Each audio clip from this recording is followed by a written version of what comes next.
मेरे भाइयों और बहनों, अगर आप परमेश्वर के दास के खिलाफ आवाज़ उठाते हैं, अगर वह परमेश्वर का दास दुष्ट भी क्यों ना हो, बीमारी आप पर आएगी। इसलिए दाऊद ने अमलेक से कहा, क्या तुम परमेश्वर के दास को छूने से न डरे?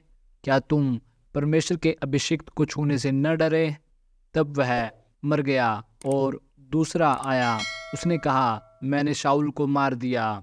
सोच रहा था कि दाऊद इनाम देगा।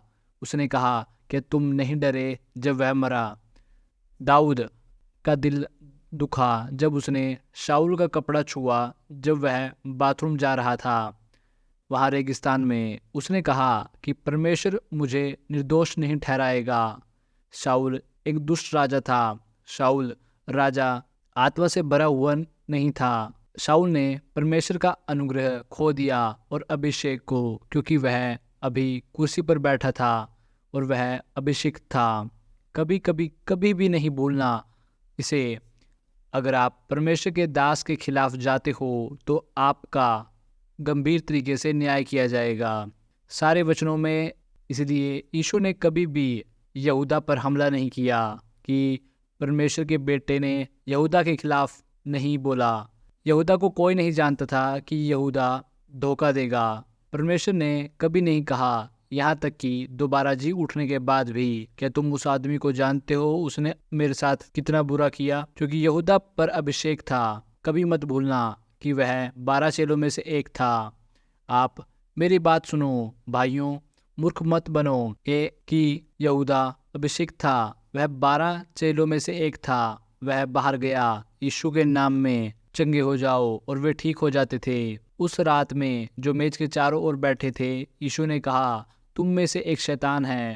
पर कोई नहीं जानता था कि वह कौन है। यूहन्ना था जो यीशु की छाती पर पड़ा था।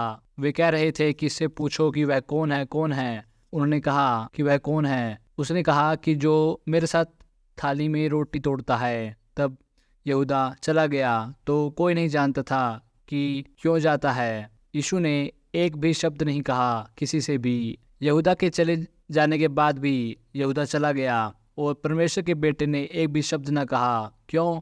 क्योंकि यीशु जानता था कि परमेश्वर के अभिषिक्त को कभी हाथ न लगाओ, यहाँ तक कि परमेश्वर के बेटे ने नहीं किया, क्योंकि वह अभिषिक्त था बाकियों की तरह। जी उठने के बाद भी यीशु ने कुछ नहीं कहा कि तुमने देखा कि उसने मेरे साथ क्या किया। एक बार भी नहीं। यह परमेश्वर का वचन है।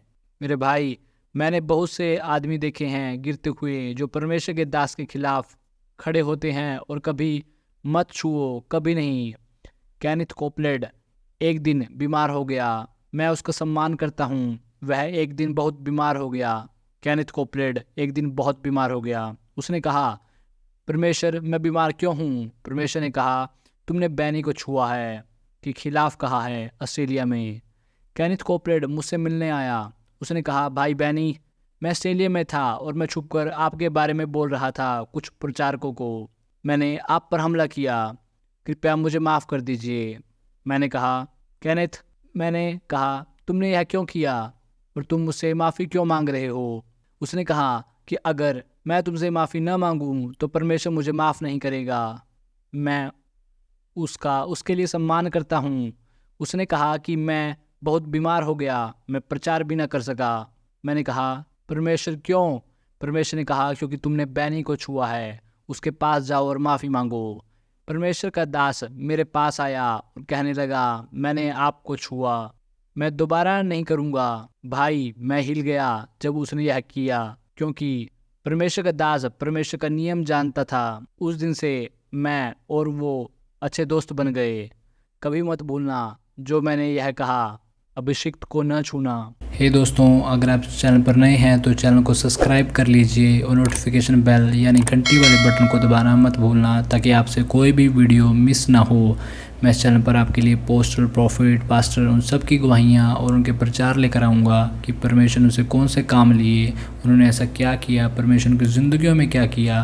मैं इस चैनल पर आपके लिए लेकर आऊँगा, चाहे वो पास्टर किसी भी देश से क्यों ना हो। और आखिरी और ज़रूरी बात, इस चैनल को अपने मसीह भाई बहनों और अपने चर्च के लोगों के साथ बांटना मत भूलना, ताकि वे सब मसीह में बढ़ते जाएं और विश्वास में बढ़ते जाएं। तो मिलते हैं दोस्तों अगले हफ्ते अलविदा।